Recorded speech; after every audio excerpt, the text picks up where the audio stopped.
Voilà donc des rognons grillés en brochette avec un beurre persillé qu'on va écarter, qui est arrivé assez tôt ce matin, qui doit être froid. Alors en fait on a un rognon grillé là qui est présenté comme on pourrait l'avoir précédemment, le rognon de veau à flamber et à faire en sauce à base de porto, de fond de veau. S'il arrive entier, vous remarquez bien que là, les lobes n'ont pas été découpés et les lobes encore escalopés. Donc c'est ce que l'on fait. On va transporter dans l'assiette. Elles maintiennent pour griller et retourner comme quand vous faites un barbecue.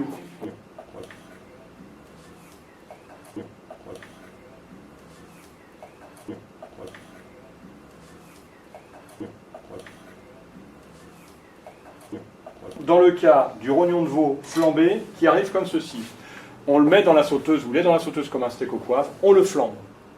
Une fois qu'il est flambé, on le reprend sur sa planche et on le découpe.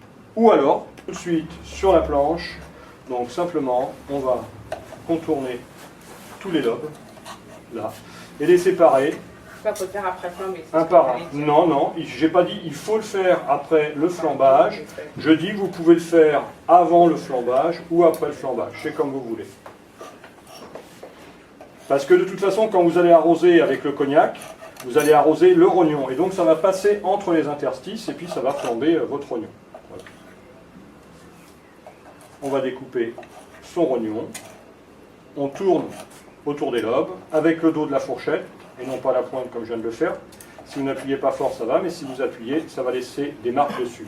Donc ne prenez pas le risque, vous utilisez le couteau d'office. Moi je suis plus à l'aise avec un couteau d'office micro-denté cette fois-ci, parce qu'on a quand même, si je le retourne, on a des nerfs. Là ici il a été énervé en cuisine, vous voyez il en reste encore un petit peu. Donc c'est assez ferme. Là. Et donc là, ce rognon grillé se sert tel quel, le client le mange avec des produits d'accompagnement, une moutarde de Meaux, donc moutarde à l'ancienne, moutarde de Dijon. Là, vous le redressez tel quel dans votre sauteuse et vous le flambez, ou vous le flambez entier. Éventuellement, on peut aussi continuer et escaloper les lobes lorsqu'ils sont trop gros. L'intérêt là de voir le rognon grillé, c'est de se dire que le rognon peut arriver entier. Alors entier, il a été désépaissi puisqu'on l'a ouvert par le dessous pour pouvoir le dénerver. Donc vous récupérez ceci en sauteuse, l'exudat est resté dans le plat, encore une fois ce n'est pas du sang.